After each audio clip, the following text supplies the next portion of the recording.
Shqiptari amerikan Agim Aliçkaj ka reaguar pas lajmit për takimin e Nexhmedin Spahiut me ministrin e jashtëm të Serbisë, Marko Đurić, në Beograd, duke i cilësuar një veprim të papërgjegjshëm dhe të rrezikshëm për interesat e Kosovës.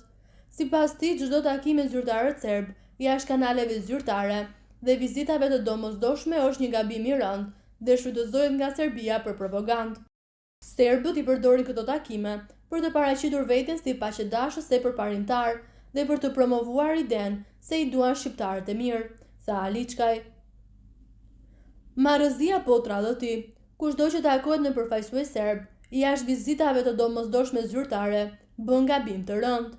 E para, serbët u shfrytëzojnë këto takime për të prolakmuar se janë shumë përparimtar dhe paqësor dhe se i duan shumë shqiptarët e mirë.